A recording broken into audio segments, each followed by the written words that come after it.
Então vamos lá, dentro dessa linha, na audiência pública agora, eu chamo, está aberta a palavra aos inscritos, eu chamo o senhor Mauro Alves da Silva, do movimento COEP, Comunidade de Olho na Escola Pública. A palavra é sua, senhor Mauro Alves. Alô, cumprimento a todos, cumprimento a mesa, na figura do relator, vereador Camilo, coronel Camilo.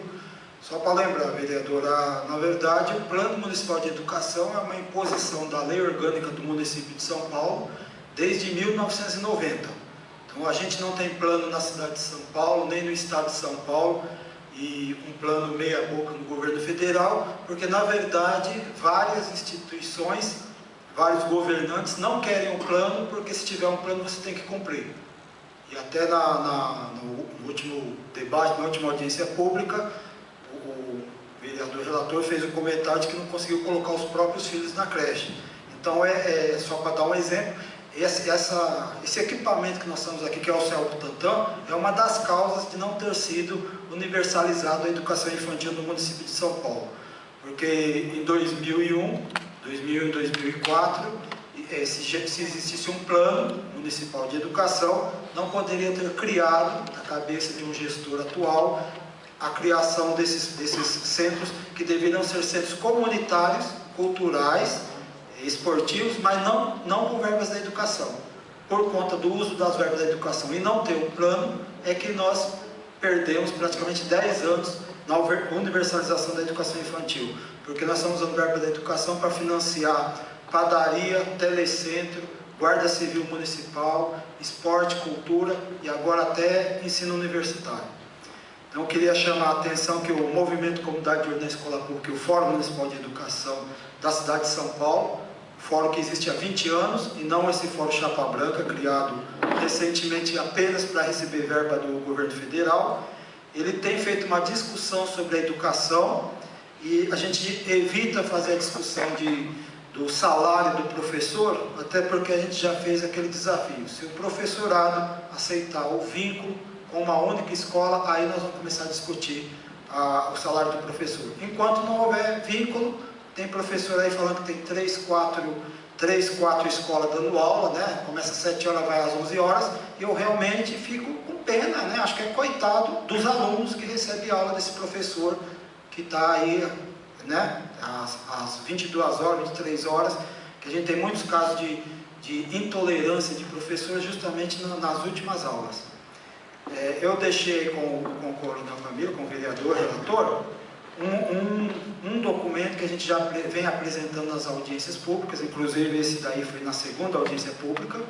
O movimento Comunidade de Olho na Escola Pública faz questão de participar dessas audiências. A gente nota um boicote das corporações, que as corporações não querem fazer um discurso com um debate público, querem debater nos sindicatos ou no gabinete do secretário. Então a gente tem uns destaques, por exemplo, no caso da administração pública, que é a administração pública que tomou a iniciativa de fazer esses debates, provocado por algumas entidades, que ela leva em consideração o PL 180 de 1999, que foi uma discussão do Plano Municipal de Educação, foi aprovado, mas foi arquivado porque tinha aquela questão de vício de origem, porque tem que vir do Executivo.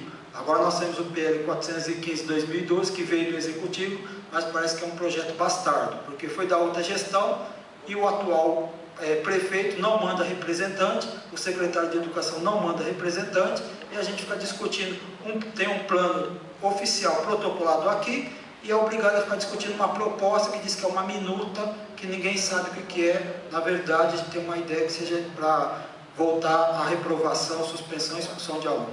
O ponto 2, vereador, era a gente quer, caso que seja criado mecanismos eficientes, eficazes, até mesmo aqui na Câmara Municipal, para acompanhar a execução do plano, porque é muito comum você aprova um plano, não tem mecanismo de acompanhamento, e aí você fica refém de informações oficiais e burocráticas, muitas vezes sonegadas da população. Só para dar um informe, existe uma lei de 2007 obrigando a publicar todos os convênios municipais na internet.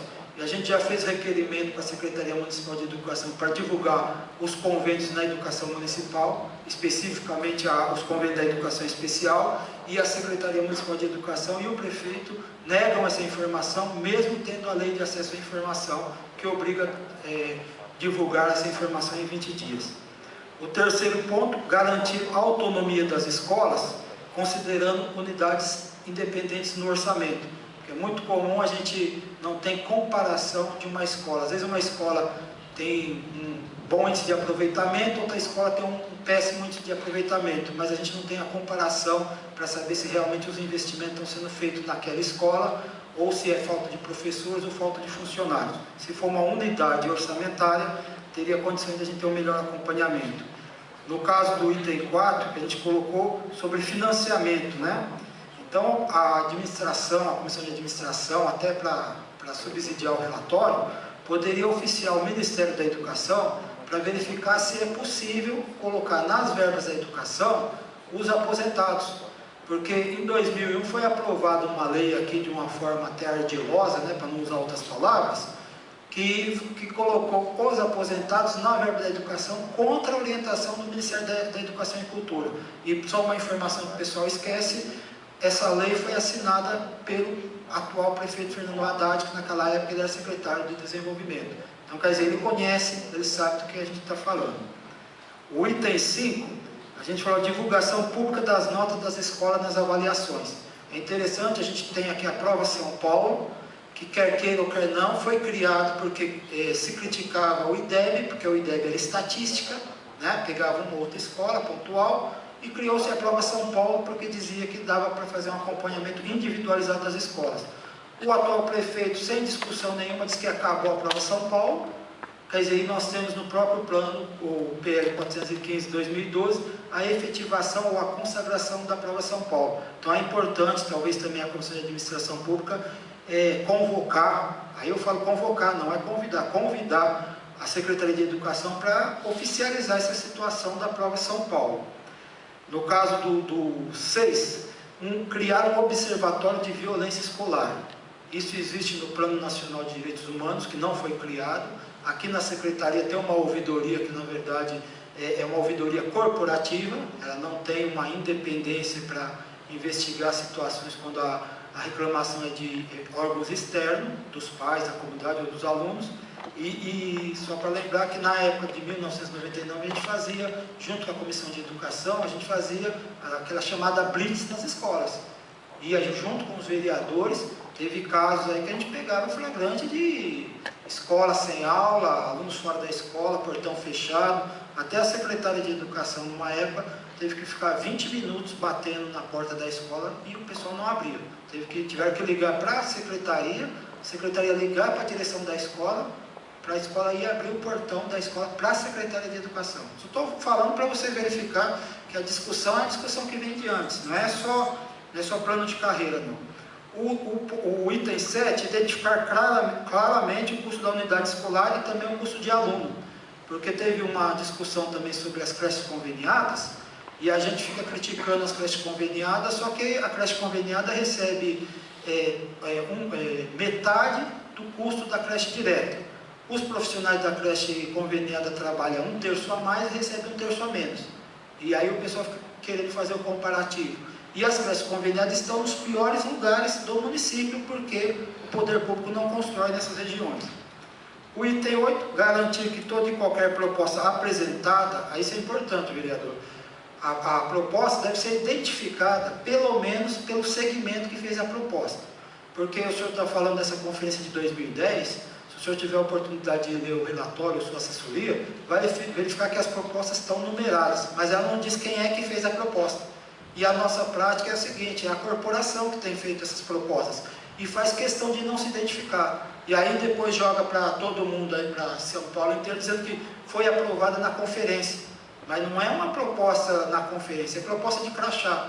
Os pais só têm 5% de participação nessas conferências, os alunos têm 7% de participação, o resto é professor, funcionários e gestores, só que eles exigem, para ir para o relatório final, tem que ter no mínimo 20% de aprovação.